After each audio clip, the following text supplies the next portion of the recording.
I originally made this talk for 60 minutes, so we're going to try to stretch it to 90 minutes. If you have questions, feel free to interrupt me at any time. And I'll try to go a little bit slower than my talk yesterday, since everybody doesn't speak great English like me. So we're going to talk about continuous deployment today, and the philosophy of continuous deployment is shipping code as soon as it's ready. So we've kind of adopted this in the last 6 months at Discuss, and we don't do it as extreme as many people, meaning that we deploy as frequently as we need to, but we don't do automated deployments every time there's a commit, or we don't let every single developer push a new build out to the production hardware. And this is just kind of paranoia. It's hard to bring this into your culture and to give everybody the ability to do deploys and to kind of have awareness of, like, if something breaks, how are they going to deal with it? And we don't really want things breaking, especially at our size. So really, a lot of this comes back to integration. And I say it's really just super awesome build bots, and to employ continuous deployment, that's, I would say, the main goal you want is a really good integration system. So the basic workflow looks kind of like this. A developer commits, generally it's to a master, or it's, we do use a lot of branches, but we're gonna not talk too much about that because it doesn't fit with the philosophy. And then it goes through the integration cycle, like Jenkins or BuildBot or something. It runs your automated tests, and ideally it does that for every single commit on its own. That way, if there's a bug with that commit, you know it's just that commit and it's not a set of commits. So it's more easy to identify what's going on. And then if there's a failure, it, rinse and repeat. It goes back to the developers, they fix it, it goes back to the build bot until there's a success. Once it's successful, then you can just deploy it. After deploy, however, you're not done, because things can still break, things can go wrong, even if it's not an actual exception or error. So you rely a lot on reporting, whether that's like logging or metrics or watching for exceptions. And then you need the ability to roll back very, very quickly. So pros and cons. So the biggest thing here is that you can develop features very quickly and incrementally. So like you can push out an initial version of something very quickly, and 10 minutes, 15 minutes, 30 minutes later you can have like an iteration on that version, which is very, very nice. It allows you to get very quick feedback. You can release frequently. Like there's no more week-long release cycles, or in giant corporate world month-long or even further than that release cycles. And the QA becomes much easier because you have much less code to worry about. I'm talking about manual QA. We do as much automated as possible, but some things are very hard to test. Cons, on the other hand, the biggest one is culture. So it's very hard to get this adopted in your organization, and it's even harder if you aren't from like a test-driven background, which we're definitely not. It's very key that you write tests for everything as much as possible, and you make sure those tests are very, very strong, and they actually fit they fit kind of the target of what the code's going to be doing in a real-life situation. So the stability definitely depends on that. And the initial time investment to actually get things going for continuous deployment is pretty hefty, especially if you don't have integration. You have to deal with getting integration. You have to deal with kind of optimizing your deploy to be very quick, and then optimizing your rollback to be even quicker. And then you have to kind of get everyone on board to be like, to understand this new workflow and to kind of get used to, you're working out of a develop branch, which is actually your production code. And it definitely took us a while to get going, and we're still struggling with it, and it's been 6 to 9 months now. But yeah, the big ones are just being able to iterate quickly, and stability is very challenging. So the first thing that you get out of this, or that you need out of this, is painless development. And what I mean by this is being able to set up your development environment very quickly, very easily, being able to run tests very easily. And this comes a few ways. So I kind of have this comparison which says production is greater than staging, which is greater than CI, which is your testing server, which is greater than development. And what I mean here is that the hardware, or the software requirements for each of these machines is scales down. So the production machine is going to obviously have everything. It's going to have your databases, it's going to have your caches, your queues, etc. Staging probably will have everything. It may not have like a full production cluster. It may not have a load balancer or something like that. The continuous integration server, however, probably has even less. We don't even use a real web server for our CI server. And development is by far key to have absolutely bare bones. It should just be fast to develop, and the integration server should rely on everything else.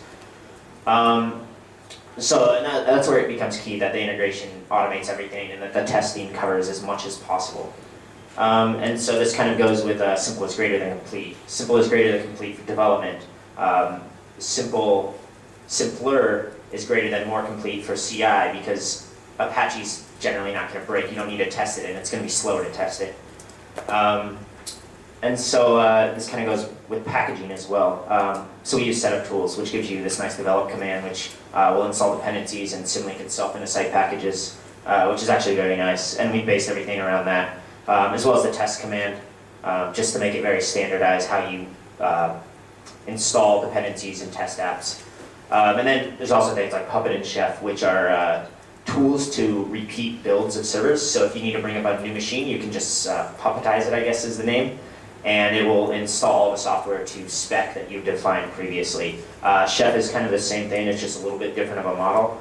And if you don't want to implement something like this, at least like come up with like a bare bones bootstrap, whether it just runs a bunch of aptitude commands, whatever it is, something that makes it easier to repeat builds on servers.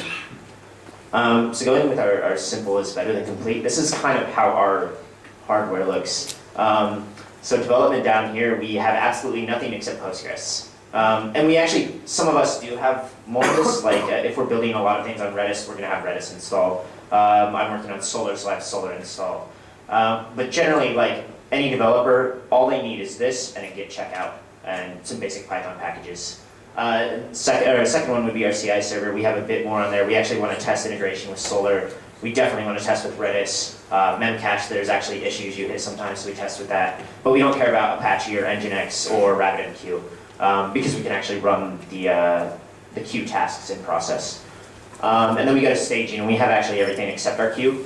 Again, because we can run those tasks in process, and the behavior matches except that it's not testing if Rabbit actually works. And then production obviously has everything. And actually, something to note here, we actually just recently started adopting Vagrant, which is it's a virtual machine tool, I guess.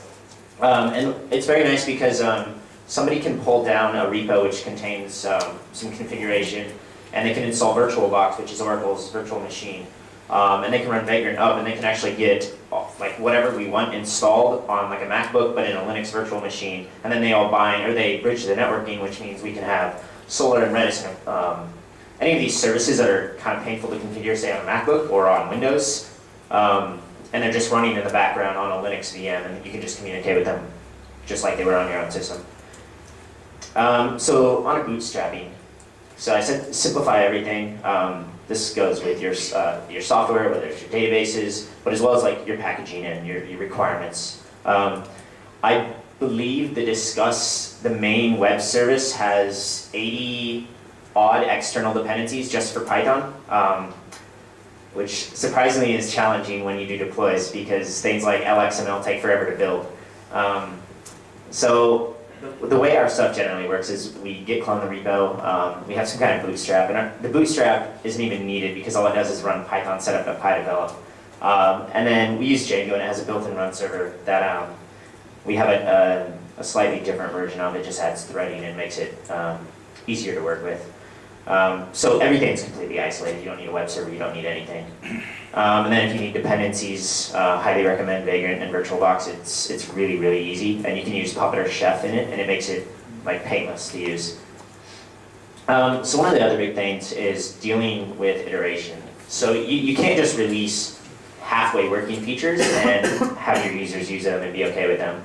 Generally what we do is we'll start building a feature. If it's a feature that we want to physically see how it's going to work in the real world before releasing it to our audiences, we'll do something that we call a switch.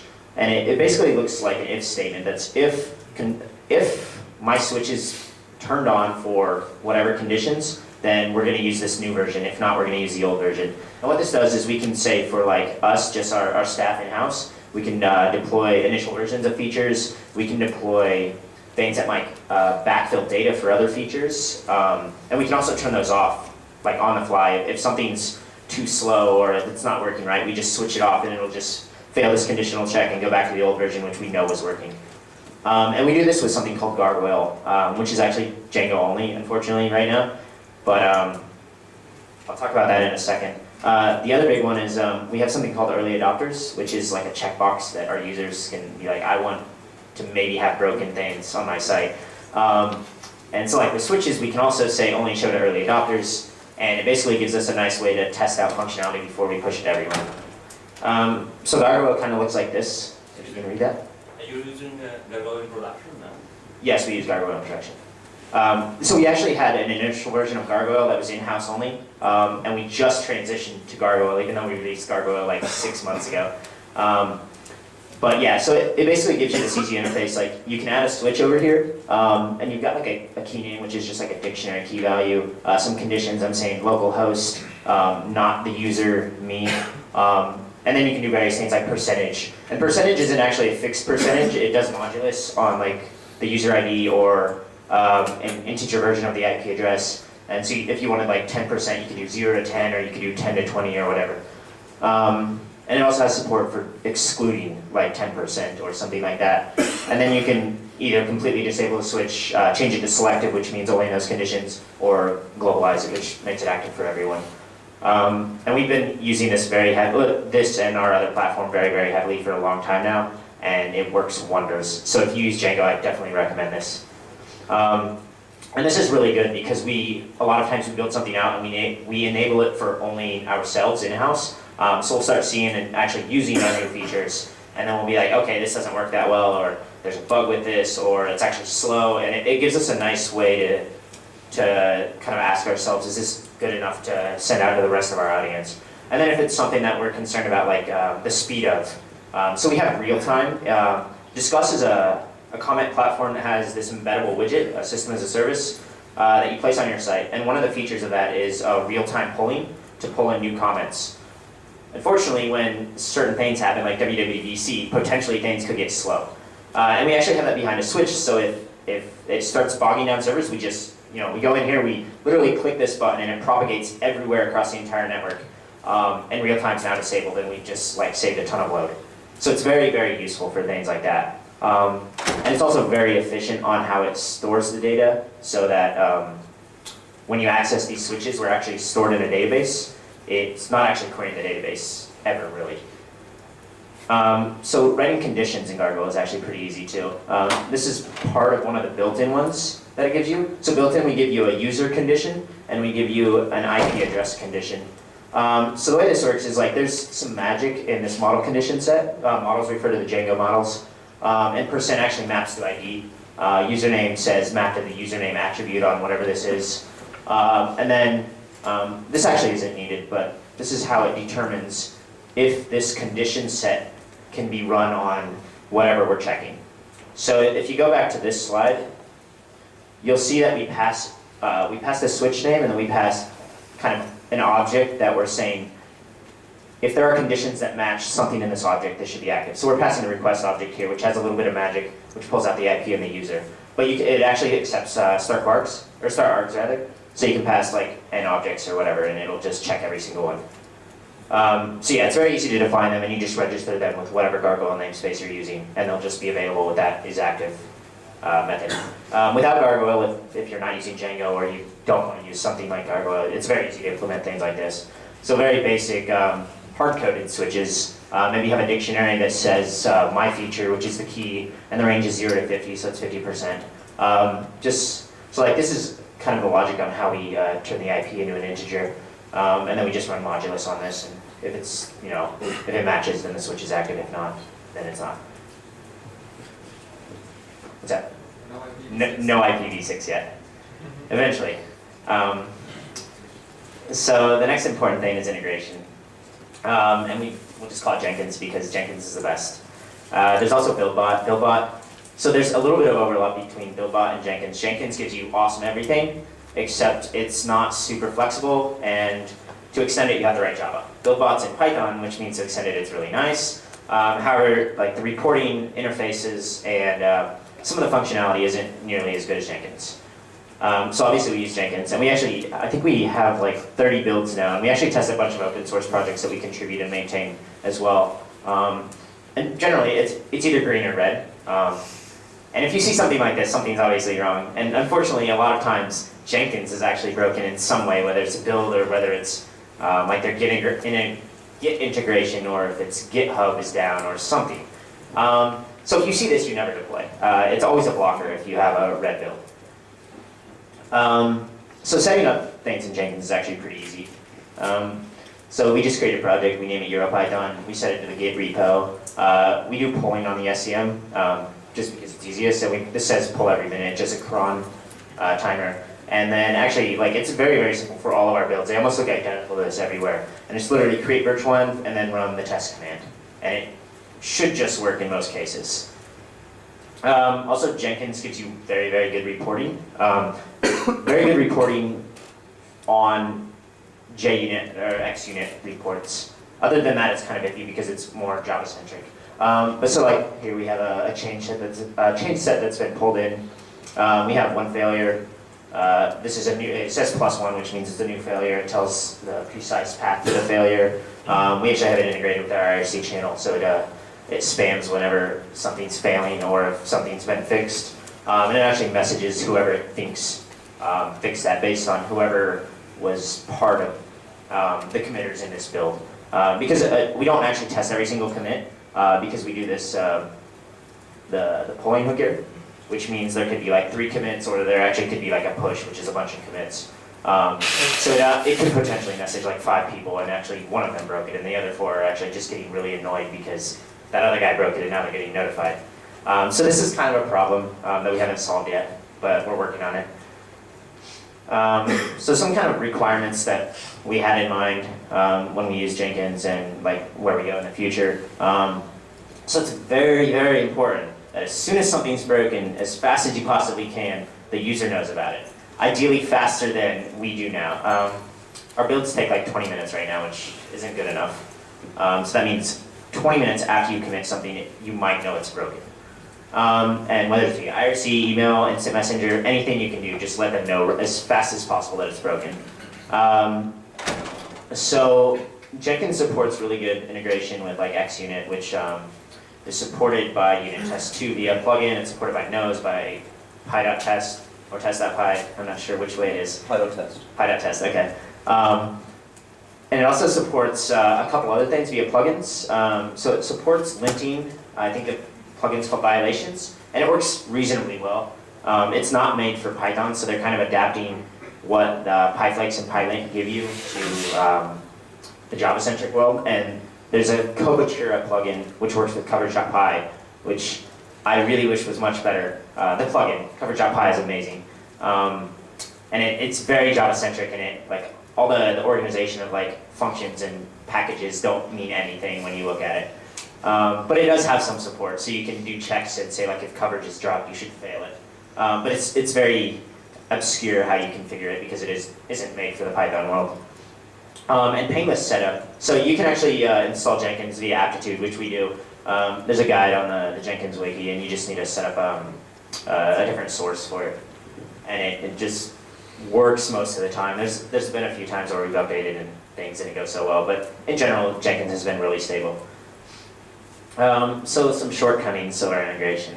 False positives are awful. Like, anytime the build is broken and it's not actually broken, it's definitely the Red Riding Hood, Cried Wolf, whatever stories. As soon as people start getting used to the fact that the build might not be broken when it says it's broken, then they stop caring that it's broken. And we've really tried hard to fix this. Some of the big issues is the reporting just isn't accurate. Maybe like the test suite ran successfully, but for some reason it didn't return the right exit code and now it thinks it's broken. Or maybe we actually are relying on third-party services or even first-party services that aren't responding as they should. A good example is we had Selenium tests, very problematic Selenium tests, which are front-end tests.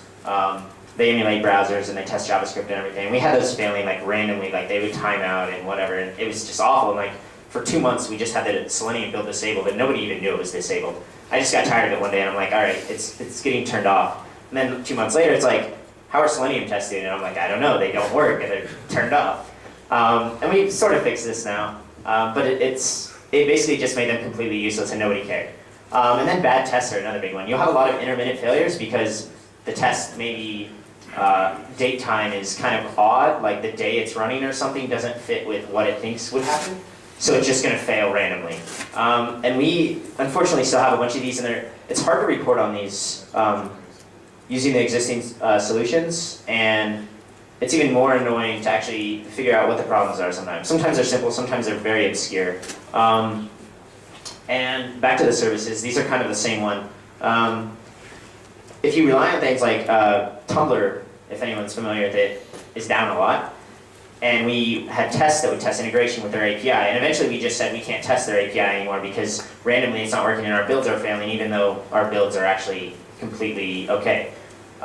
So we've actually started pulling out all of these integration tests that would test services, and we tried to mock them, which is a library that lets you fake basically anything, so we can kind of get a better idea if our code is just behaving as expected.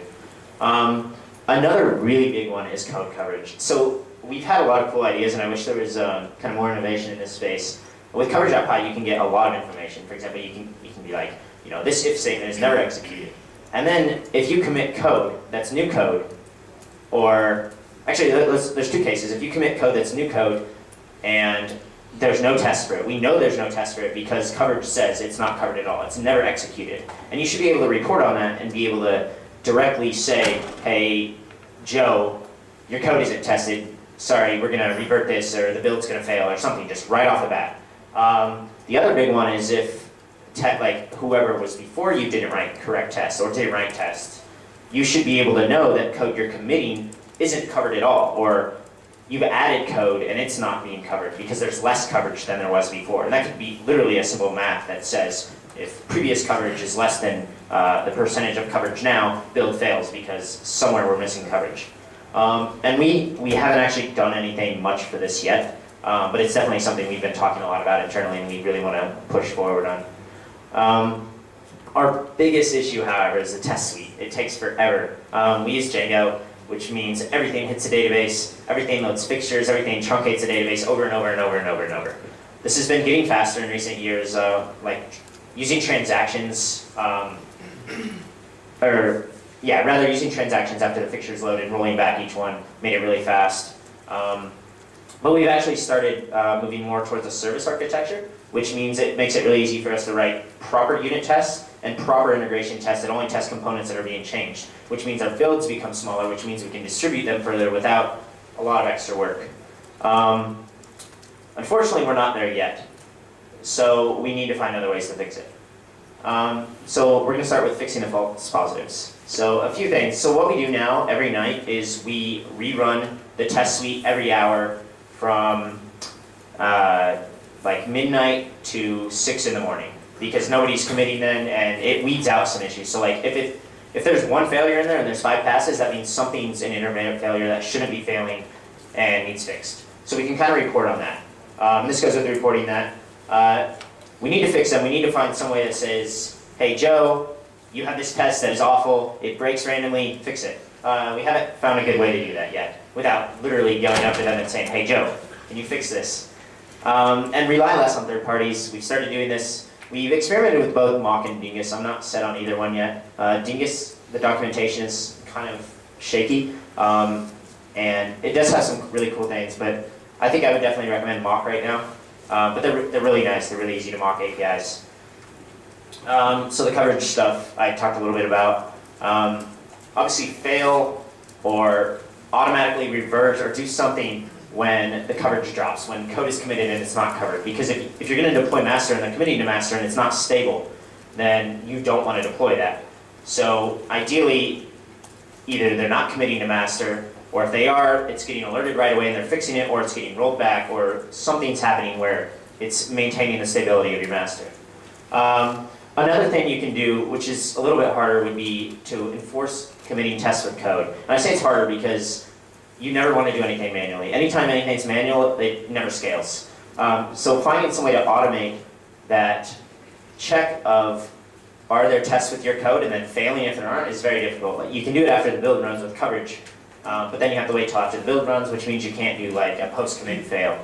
And then the last one is really driving it into your culture, driving in that you need tests everywhere, they have to be there. We've started doing this and it's getting better, but we still have issues with, we're just making one little change, so we don't want to spend like an extra 10 minutes writing the test when the change took 1 minute. Unfortunately, you have to, and that's really hard to adopt. So speeding up the test, which is our biggest one. So write true unit tests, it's much harder than it sounds. Integration tests are really, really easy to write. They take a couple minutes and they cover, 85% of it. Unit tests, on the other hand, take much longer to write and they cover much less. However, they're very, very fast. Mock the third-party APIs. And then the big one we've been playing with is distributing tests and running them in parallel across multiple machines. So we started building something called Mule, which is, the idea was it was a test suite runner on top of unit tests that would use Celery, and it would distribute your tests to those machines. It would provision them kind of like a build bot, which means they would install dependencies or whatever they needed, and then they would just continually run tests after that one-time setup cost. And then you could provision like 10 machines, and they would partition by the test case class. And ideally, it could be as fast as like, we have, I think, 250 test cases. Potentially, you could have 250 workers processing those, so every single one goes really fast, and then your build's only as slow as the slowest running test, which is basically a very expensive way to make your test suite fast. However, it's also really nice, and it's easier than changing everything to unit tests. So Mule is very unstable. We don't even use it right now because there's a lot of issues and it breaks, and we're kind of rethinking how we approach the problem. Originally, we were trying to share resources. So the problem is you need to run tests with your database. You need to run integration tests. And if I'm running tests on this database, this specific table in this server, you can't run tests on this database in this server. So we implemented some like really hackish locking. And the problem was it became a context manager for every service that needed locking. You take out a lock on this database name, and then if there was a lock on it, you would try to find the next one, and if the next one didn't exist, you would create it. So eventually you would end up with like 10 different databases for your 10 workers. However, we have other things like Redis, and we have memcache, which means we need locks on all these, which means it gets very complicated. So I think the approach we're going to move to is actually just changing everything to be vagrant and run VMs off of all the workers and eventually distribute it that way. Because then we don't have to worry about this extra isolation that you have to be aware of as a developer.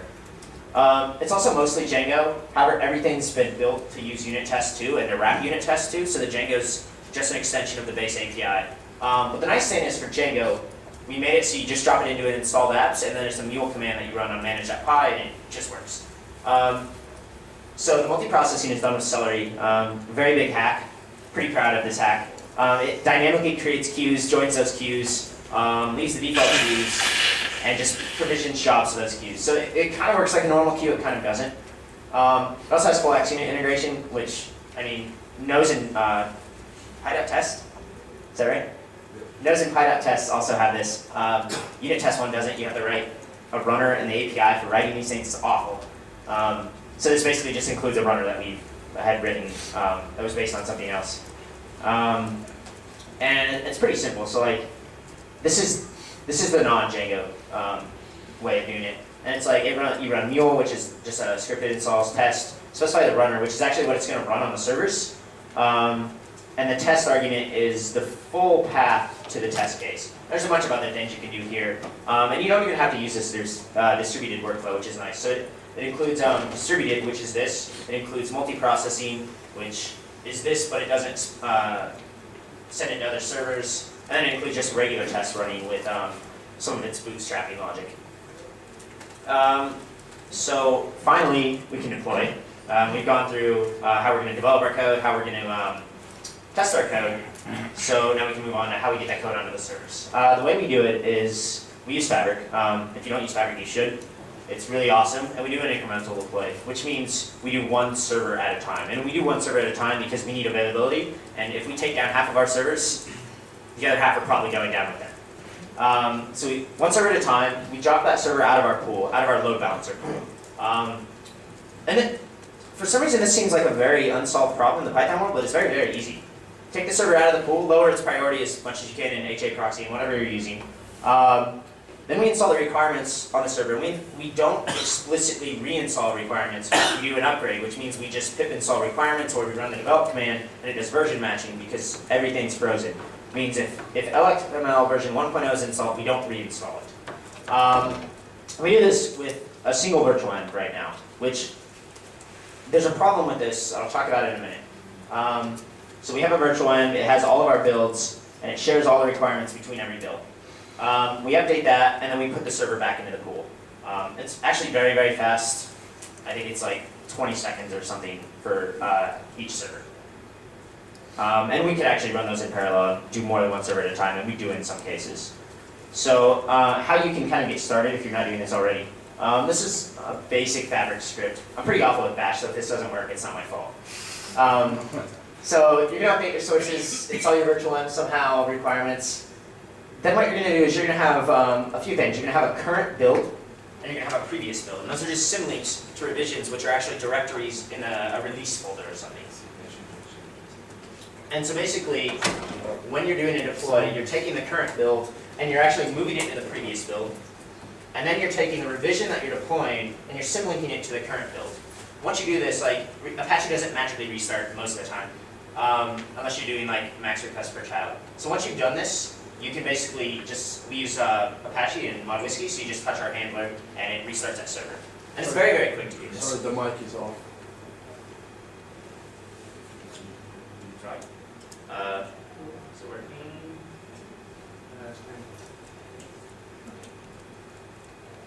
Go better.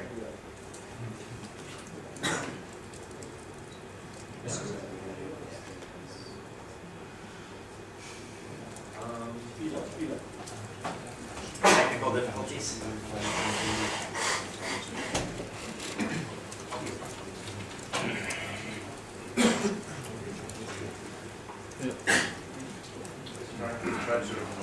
Yeah. So this is how you do a deploy, which is very, very important. The reason we've done all this work here, done this current and previous, is because rollback needs to be awesome. And this means rollback is literally move your previous symlink to your current symlink, and then restart the Apache server. And if you can handle queuing requests, which means you can handle blocking people so their page says loading for a second, you can do this on every machine within, like, I think we can roll back in less than 10 seconds across all of our servers. Unfortunately, that means for the next 30 to 60 seconds, things are going to be a little bit slow, so it's not ideal. But if there's for whatever reason, maybe you committed a syntax error and it got past the build bot, which it should never ever do, and it goes to production and everything 500s, in order to not bring down everything else, you instantly revert. Like, otherwise you're gonna, if you have any kind of exception logging, if you have any kind of services that are relying on this, exceptions are very, very expensive. And it'll be a catastrophic failure if you don't revert very quickly. I don't think we've ever had this situation, but we have done a lot of rollbacks based on reporting, which I'll talk about next. And it's very, very important that you can do this very quickly. So some of the challenges with deploy. So we've actually fixed a lot of these, which is nice. So, all right, I decided yesterday I'm not going to call this Pippy or Hypey or whatever anymore. I'm going to call it Cheese Shop because there's no confusion and it's easier to say. So Cheese Shop works on one web server but not the other because it's not responding or something. There's just something that's not responding. So you can't install a dependency. All right, that's a big problem. It doesn't scale. So if you push out one server at a time, it only gets you so far. As you grow servers, it's going to take longer and longer and longer to deploy. The CPU cost per server. This is, we don't really care about this, but if you're installing the requirements on every server, that can be costly. That can take a little while. Schema changes, very easy to solve. We'll talk about this in a minute. Data model changes, which means maybe you have data in your cache, and now the representation of that data in your code has changed, and the cache shouldn't be active or valid anymore. Also very easy to fix. And backwards compatibility, and it's also forwards compatibility, because if you have the ability to revert and your data changes, you actually need to be backwards and forwards compatible. And if you have a service architecture, you also need this. So this is very, very important, and I think we've done a pretty good job of instilling this in our culture. So like, if you need this, it's pretty easy to get going. So first one, Cheese Shop is down. So luckily, Ask Solom, may or may not be how you pronounce his name, the creator of Celery, and some other guys worked on Django implementation of the Python package index. And we've actually forked it, and eventually we're going to merge this up with the main release. And it's called Cheese Shop. It's available on GitHub. It's very, very easy to set up, and it gives you a local cheese shop install, which means you can register packages there, you can proxy packages there. Potentially you could cache everything that's on the actual cheese shop the first time it comes down into there. And we actually do have a proxy behind this that does the caching for us, so we haven't done it in this. But we have a lot of packages that we need to change. Maybe we need to fix a bug and the maintainer doesn't pull in our request.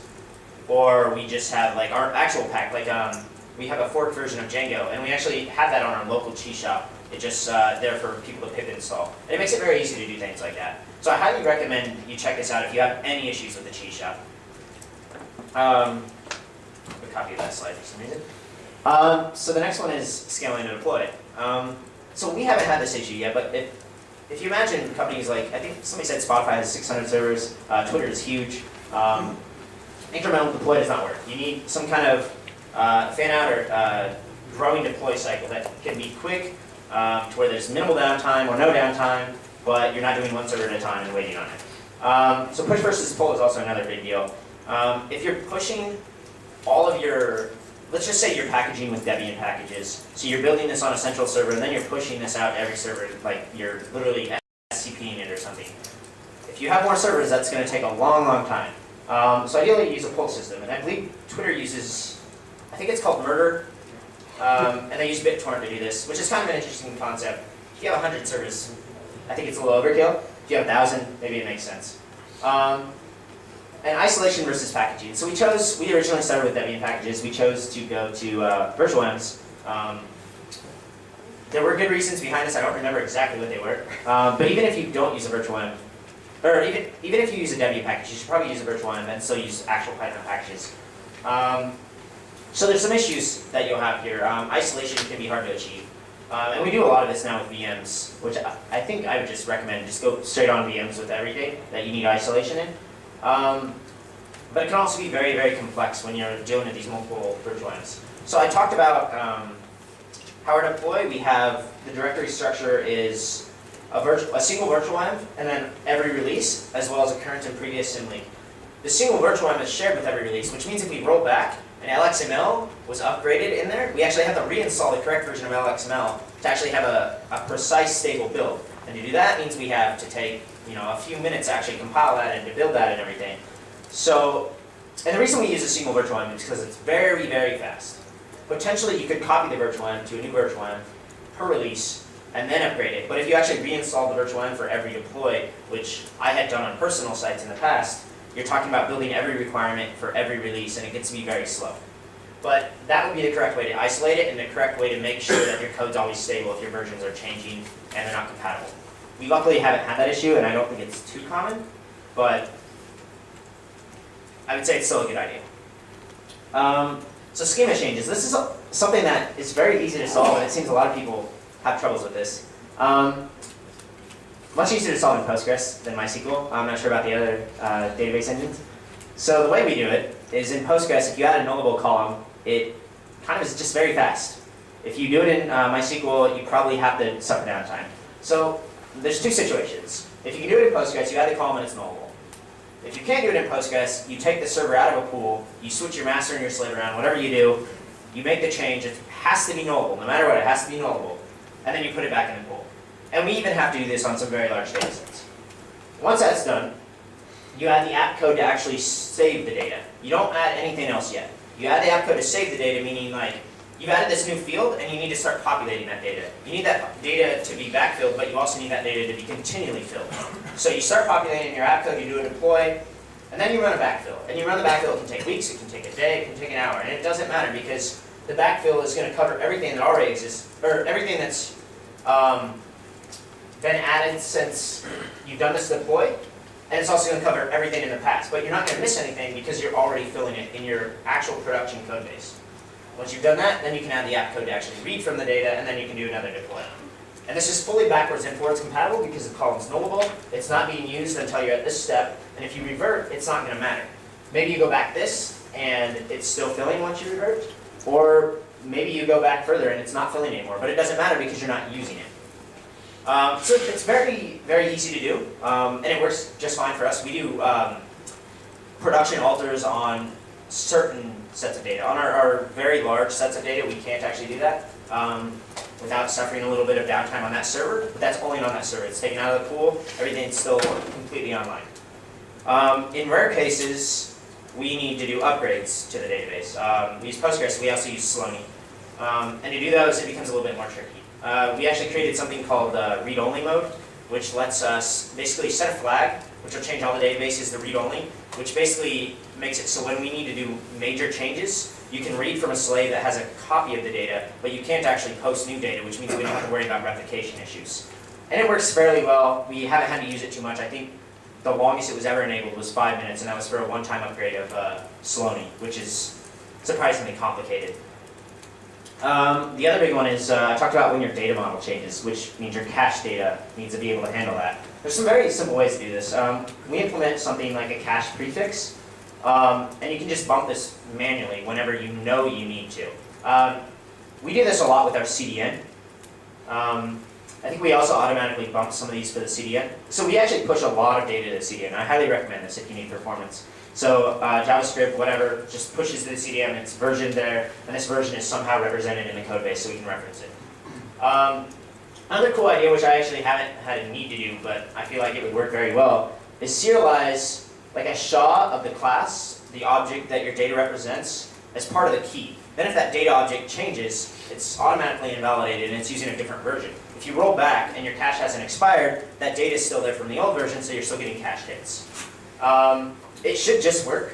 That version will be dependent on the history of the dictionary. If you have different assertion orders, the hash order internally is going to be different. That SHA-1 is not going to give you that. That's a good point. So not precisely this code, but somehow take a SHA or a hash of the representation of the class. And then use multiple caches. So we, I don't know how many we have now. And this gets a lot easier if you're using Django in 1.3. But so like sessions, they have their own cache. Most of our I guess our actual cache data, they have a different cache. We use Redis caches all over. Those are all different clusters. And it becomes much easier to manage this when you have kind of some of this architecture in place. Okay, so the last thing is reporting. If this makes sense, this is why it's important. This is a bag of manure, and this is a fan. So when those two combine, things aren't very good. Good example of why reporting is important. And this is a true story. So I asked someone, I'm like, where's MongoDB at? Is the server not online? And the guy's like, oh, it's down? Well, the fact that we didn't know it was down, luckily it didn't matter, it wasn't used in production, is a problem. We didn't know why it was down, we had to go back and look, and this could have been like 2 days after it was down, and if this was production hardware, yeah, we're not going to wait 2 days to find out, but even if we wait 10 minutes to find out versus knowing within 5 seconds, it's a problem. So we're going to talk about how we can implement reporting and metrics on metrics for different things. So a few things that you should monitor. Rate of traffic. And by traffic, I don't mean web requests. That's one measure of traffic. But there's also business metrics. Things could be like user registrations. If you're a big e-commerce site, they could be sales. For us, they could be comments posted. If this drops dramatically, then there's probably an issue. And even if there's not an issue, if it drops dramatically, you might want to roll back because you might be losing money or something might be not working as you expected. And also things like request a second, response time, whether it's the response time in the web app or if it's a response time in the database, as there's slow queries, or any other service you're using.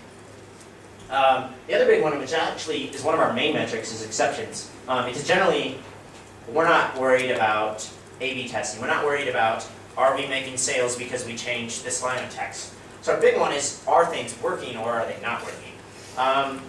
If we can't catch it in tests, we have to catch it afterwards. Unfortunately, a lot of it's JavaScript and we don't have a good solution to catch those, but if it's a server-side exception, we want to know about those right away.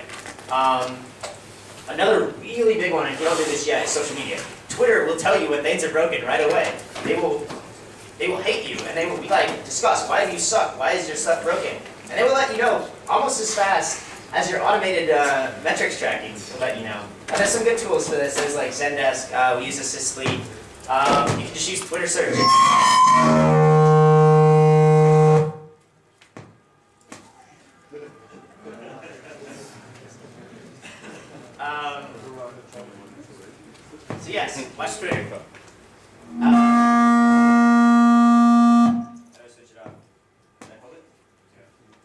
quick, please.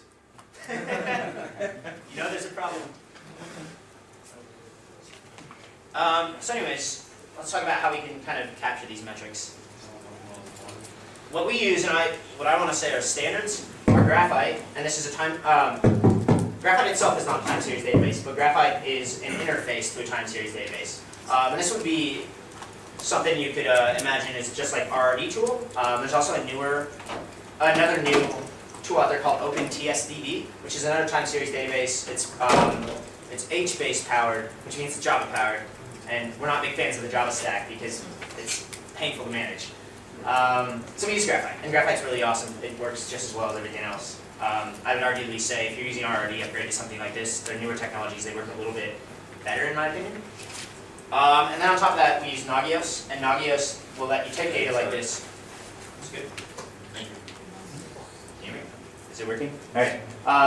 Nagios will let you take data from whatever, like your time series database, and basically implement alerting and reporting on it. So if, all of a sudden this blue line happens here, and this is important, well, I don't know, maybe something shows up in the interface which you really don't care about, but then you're emailed right away that something's happening. And that's pretty important. I honestly have no idea how this works. I barely know how this works, so no questions about this, please. I don't do any of the systems. But we do use these, and I implement stats. And it's very easy. And it's very easy because there's this little client, and all I have to do is put something like this, stats_d.anchor in the key name. And this is kind of, I pulled out the code we had, and I tried to make it cleaner. I don't even know if this works. But we use PyStatsD, which is written by Etsy, and it's basically it's a connector to a statsd daemon that I believe it buffers and then sends the data to the time series database. So what we actually do is for every key that we're passing, we actually add a suffix, which is the host name, because you can do like grep-like notation sort of with stats when you want to pull them into a chart. So everything will be like, if the stat is user registration, maybe it's called like users.registration, and then it's suffixed with the host name at the end. And that lets us be like users.registration.star and get all of those, but also we can break it down by server. And we do this for lots and lots and lots of things. And we're going to do this for a lot more, and I highly recommend implementing something like this if you haven't yet. This is kind of what it looks like again. I believe this is, yeah, it's a cluster of our servers. I don't know what this means actually. I don't generally look at the charts, I just make them, and somebody else lets me know if something's wrong.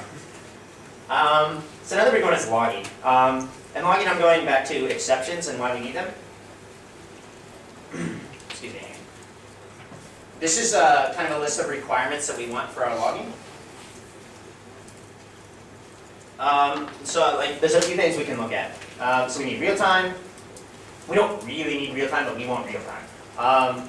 Aggregates we really don't need. We need real time more than aggregates, but aggregates are awesome because then it filters out some junk data and actually makes it manageable. History, you don't need all time, you need recent history. Notifications can be done with something else like Nagios. However, having them built in makes it more flexible and more precise. Scalable, pretty important. Availability is very important. And metadata, which is something I'll talk about in a minute, which might be like storing more than just a log message.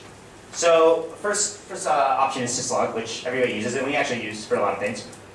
It can be real time. It has history. It can't aggregate things, I don't think, unless you post-process it. It can't directly give you notifications unless you have something else dealing with it. It is scalable. It's very available. And you can't really do metadata unless you're adding it to the message, which then makes it impossible to read. Django actually provides email collection built in. Don't ever use it. As soon as you have an error and you have any kind of traffic, you're not going to have email for the rest of the day. It's real time, doesn't have aggregates. More or less the same data. It's not scalable, but it does have metadata. So it's kind of nice if you don't get any visitors to your site to use. We created Sentry, and it's much better.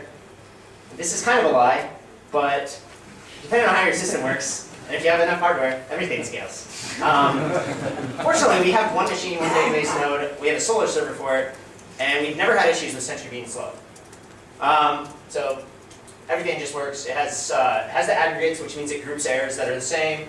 It has notifications. So it has the same thing as Django's notifications, except because it aggregates, it knows the first time an exception's been seen which basically also knows if it's notified you if you've seen it yet, because the first time it's been seen, it sends out an email, then it doesn't resend out that same email. So if you use Django, actually first off, there's two versions of Sentry. One is a work in progress, which I hope to actually finish a release of this weekend. And then there's version 1.0. 1.0 is very heavily tied to Django. You can use it without Django. I'm blending it with the Sentry 2 architecture now. So you pip install it. Sentry is a scripted install. Sentry Start runs kind of a Django run server, except it's threaded. Actually, it might use event, but I don't remember right now. And then in your actual app, so this is just the server on the top. This is your app, like discuss.com. All we do is plug in the Sentry client, and then you pass in this configuration, which is the remote URL, which is actually a list of URLs. If you want, this is a cheap way to do availability. You send it to multiple machines. So like this is the bare minimum configuration to have an isolated Sentry server. However, with Django, you can also just pop in Sentry here and ignore this thing up here, and you'll have Sentry installed on the same server as your Django app.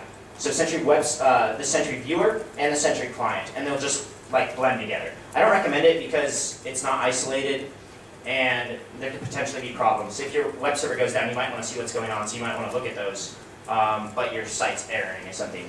So I highly recommend a separate site. Unfortunately, the default configuration is awful. And it's awful because that's the only thing I could give you with that just worked by default. So the first thing you're going to want to do is not use SQLite, which is the default, and use something like Postgres or MySQL. And we bind to all interfaces, even though it's only accessible behind VPN. By default, it only binds to localhost. And then you might want to change the log file and the PID file. And these only matter if you're using the Sentry command. None of these take place if you're just embedding it within Django. So we've got enough time, so I'm going to show that real quick. Okay, that's very big. No. All right, here's how to make the math work. Man, sorry, I never do this. Enter full screen. Does that work? All right. So this is what the Sentry. This is actually an example project I set up locally. Where's the mouse? So what you'll see here is like a list of the messages, and these this over here is the count.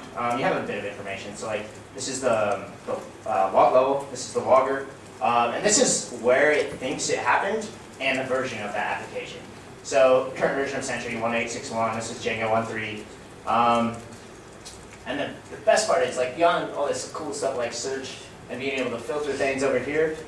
If you click something, you have all this awesome information.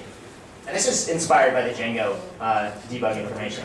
So you get kind of the surrounding code, which may or may not be useful. You also get the local variables, or representation rather, of the local variables, which is very, very useful. I cannot debug anything without this anymore. And the fact that I can go in and view a log that has this information that lets me debug something without reproducing it is amazing. It's very, very valuable. There's also a frequency chart, which this is just test data, so there's no frequency at all. And then it also pulls some magic data from Django, which is like the get, the meta, post. And all of this, you can actually plug in your own data, which is really nice. And it pulls in module versions. And this is based on installed apps, so that one definitely only works with Django. A question about that. Can you use that with projects other than Django projects? You can. So, actually, let me get to that in a second. Sure. All of this is completely abstract. The implementation in Django-Sentry, which is Django or Sentry 1.0, is very tied to Django in the sense that the entire server is Django. It has to be Django in 1.0. The client doesn't have to be Django at all. There isn't a built-in client that works without Django. However, it would be very easy to write. All you're talking to is a RESTful HTTP service, and so you just have to send the data to that. That API is changing a little bit in 2.0, and 2.0 requires nothing of Django. It's all Flask-driven. It's all Redis-driven. Very, very fast, much faster than this, much more flexible. So given that, you also have some useful information like the URLs that's been seen on. Site is just like an arbitrary name for a project that you can specify. Some useful metadata like the servers. And it makes it really easy to drill down into everything. It also has this really semi-useful way to say, I fixed this, and it shouldn't show up anymore, which is probably going away in Sentry 2 because you shouldn't have to say it's been fixed. If it's not showing up anymore, it's probably fixed or it doesn't really matter. So ideally, we're going to move this towards, it only shows you what matters, and it's going to decide if something doesn't matter anymore. And we're not going to do like full history either, because it generally isn't important. Alright, this is actually, if the demo didn't work, this is our production. 64,000 errors with bleach. Luckily those are like silent failures, so it's okay. And solar failing miserably over and over. Okay, so to wrap up kind of, not too bad an hour. To wrap up what we're talking about with how you can do deployment, or continuous deployment. Package your app. It's very, very important that your app is packaged, because otherwise deployment doesn't work, and that's the key term of continuous deployment. Most important, fast rollbacks. If you cannot roll back fast, then you're not going to want to deploy frequently.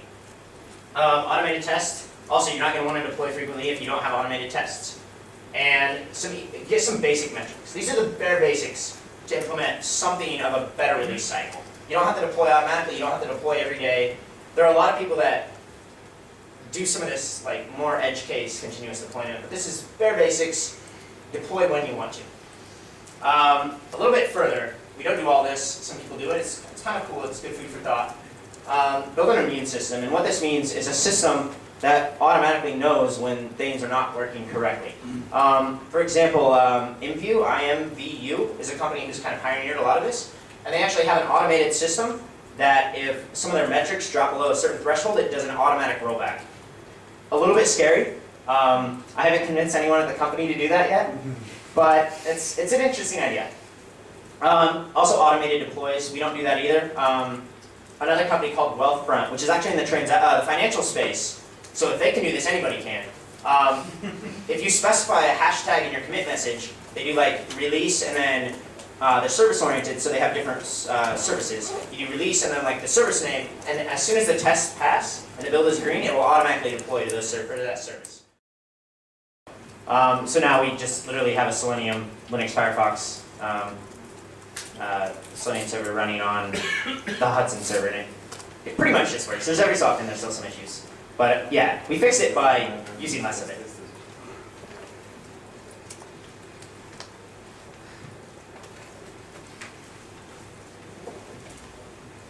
Which is the size of the project the maximum size of a project where you suggest doing this sort of continuous continuous upgrading, and if it's possible to work also in critical environment. I mean critical being a telco or another financial related environment. Okay, so to answer the second question first, it is possible. It's much harder. People have to be very, very driven to write very good tests, and you have to have all the infrastructure to make sure it's completely stable. So Wealthfront, they prove that. They are very test-driven development. They're very hardcore, I guess you could say. And it works for them, but I'm not saying it would work easily for anyone. It's probably a very big challenge. Also because you eventually have to upgrade one machine at a time. If there is a pool of them, you can have transaction running. Yeah. And you have to switch it when that buying is over. So that's where the service architecture For instance, comes into a place. SAP with Oracle takes quarter of an hour, 20 minutes to go down. Yeah. So actually, Wealthfront and MQ, they talk about this stuff a lot, and they give a lot of great information. So if you want to know more, I suggest looking at their presentations. But one thing they do, they have super high availability. They have like 4 times as many servers as they need, and they need that because they need super high availability. So when they deploy, they actually deploy very quickly, and they deploy exponentially. So they'll start with 1, then 2, then 4, then 8. And it works really well for them. I don't know exactly how they make everything work with like the service architecture so that they don't have issues with like transactions. It could be like they have sticky sessions that stick on like this system on this service. I'm sure there's ways. I'm not familiar personally with that. However, the second question was size of like how big can you be and still have this work. So I think there's 2 measurements there. One is the size of your code base. I feel that's pretty important. The size of your services. Discuss has, outside of Django, 40,000+ lines of code. We have, I don't know, like 2,000 test cases. This is also why our test suite takes 20 minutes. So in terms of code, I think there's no limit. Team size, IMVU has 50 engineers, and they make this work. They also have 4 people dedicated to making this work, to making the support system work, the continuous integration work. I don't think there's a limit. I think it gets harder and the problems change as you grow. We've seen it as we've grown from 10 people to 20 people. The challenges have become a little bit more clear and a little bit different. It becomes more people committing stuff, more people breaking stuff, less accurate reporting. So I think it's possible. It just gets to be harder and harder as you scale up to more people. Well, so the problem is having more people in the staff, in the infrastructure staff, rather than the number of machines. Yeah, Okay. that is a problem. Okay.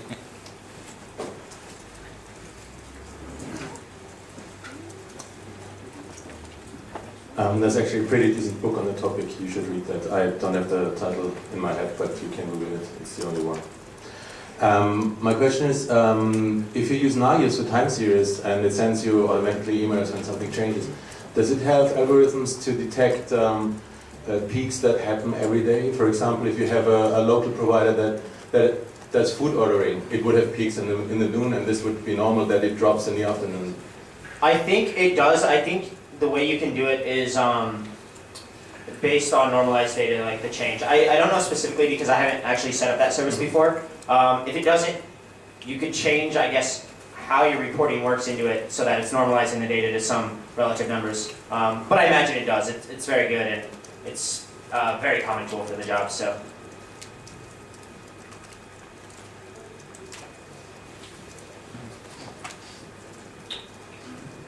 Okay, assuming you're doing it the hardcore way, deploying each commit, how would you handle translations?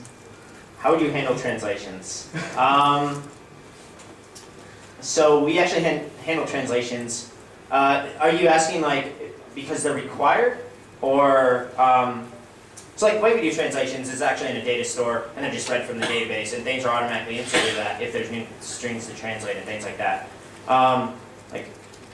I'm not aware of any issues that we run into in that case, but we also don't require everything to be translated or anything like that. Okay, but if it's required, then you just can't do it because you gotta wait for all the translation Yeah. tests. So there's definitely like, and we've actually talked about this, that we have different services, and one is our embeddable widget, which if that breaks, everything, everybody's mad at us, basically. So we've actually talked about slowing down deployment practices on things like that, making them more strict. But then other things, if it's like our RESTful web API, we can deploy all the time, and it really doesn't matter. So that might be one way that you can adopt it partially if you have different services. Some things may have to wait longer, maybe they have to go through code review, maybe they need more tests, or the tests take longer. Then other things you can just do as much as you want because they're less critical, or they're more stable, or easier to test.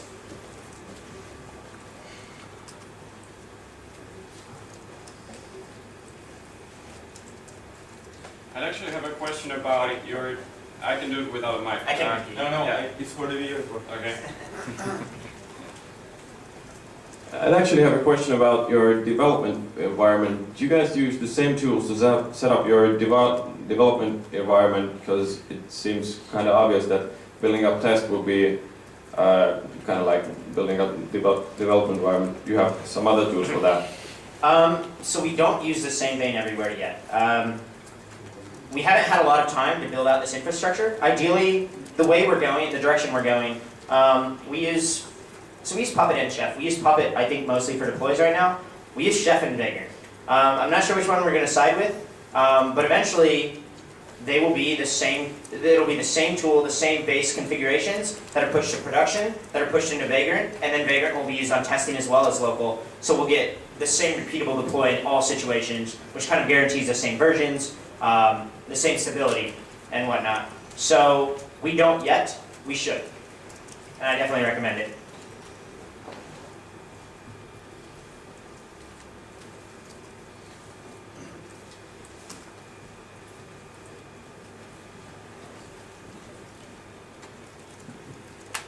So, is there a reason why you're keeping the virtual environment on your between different builds on the continuous integration server? Just to make it faster. Okay, because if you remove something from your requirements file, but your code is actually still using it, you don't get the build failure. Yeah, I don't think we're concerned about. I mean, yeah, there would be issues if the build failed. So the CI server actually rebuilds the virtual env entirely each time, which gives us that isolated repeatable build. So if there was a dependency that was required, that was removed from the requirements, but was still imported, so it might break things, the CI server would catch that. Production, however, we don't care if there's extra dependencies there. We mostly don't care because it's too slow to rebuild that thing entirely, which is why I talked about when we discussed this that we might actually just copy the environment between release and then run the pip install based on like the replica. So it's still an isolated environment. It doesn't clean up itself, which that problem still exists. And the disk space would be massive then compared to what it is now. But at least then you have, if you revert, you have the precise stable requirements in every single release.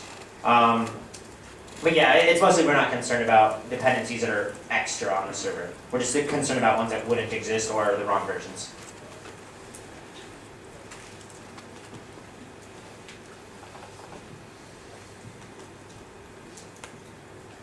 I wanted to ask you, in your company, who actually writes tests? I mean, not just unit tests, but all kind of tests. And especially, I wanted to ask you if you trust the developer tests. So the first answer is everyone writes tests. If you are changing the code, it's your responsibility to ensure tests exist, the tests cover what you're changing, or that you're adding the tests to cover what you're changing. Secondly, no, nobody trusts anybody to write accurate tests. We're working on that. We want more tools that are automated. We don't like doing anything manual. So like the Twitter example, we actually have 4 support guys that monitor this stuff and let us know, and that sucks that you have to rely on them to tell you when things happen. The same thing with tests. Like it sucks that you're relying on you to actually write the test, to know that if tests existed or not, and also that somebody else who's relying on the fact that you wrote tests would have to review your code to make sure tests were written. So like we want to do automated tools, like with coverage.py we have some cool ideas. Unfortunately we don't have them yet implemented. But yeah, the trust is a big deal, and we're very, the way we work as a company and the way we hire, we're very keen on getting the right people that fit the culture that we want for this kind of philosophy, for everything we want to do and to do well. So it's very much just about the right people and being able to at least somewhat trust those people. But there's still I don't even trust myself sometimes when I commit code. I'm like, is this tested? Is it tested correctly? I don't want to review the existing tests. And that's just a lot of legacy code. In a new project it would be much, much easier.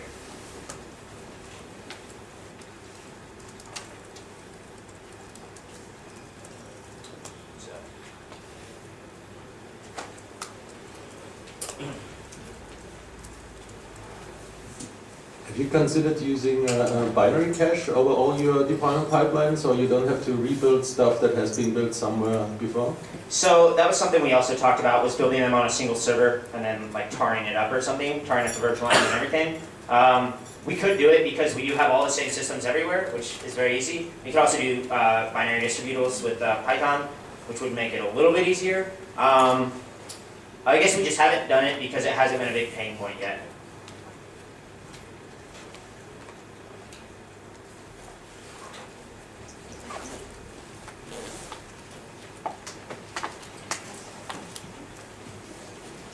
Do you perform code reviews to ensure quality, or do you rely on automated tests exclusively?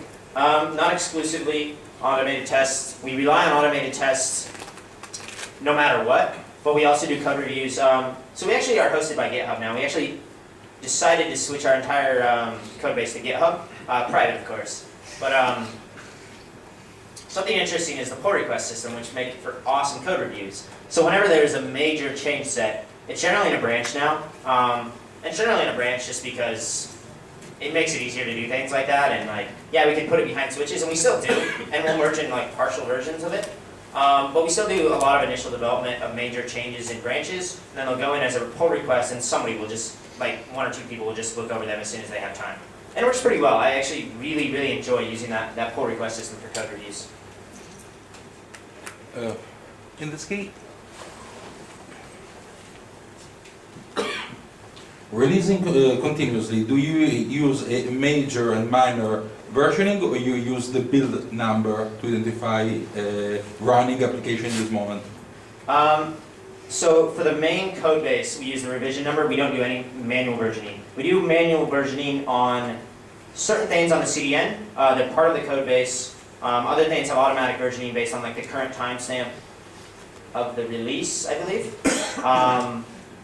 So like a mix of both, but in general, we don't actually version our packages or our releases or anything like that. It's just literally the git SHA, and that's the version number on the server.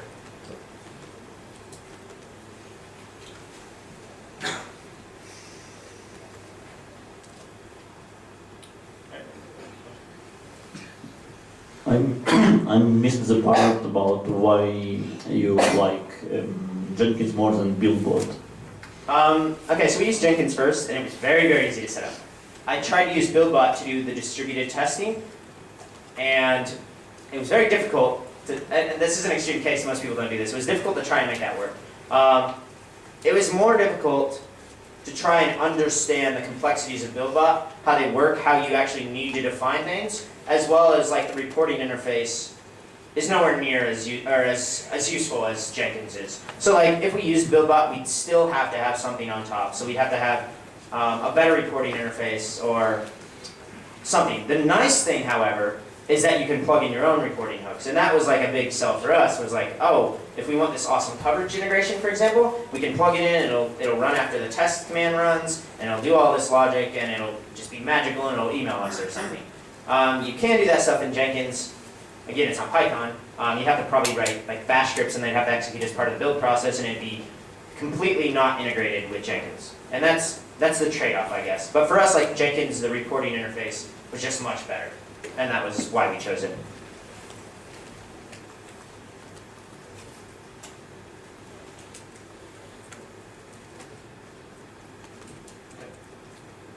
Yeah, okay. All right. Thanks, everyone.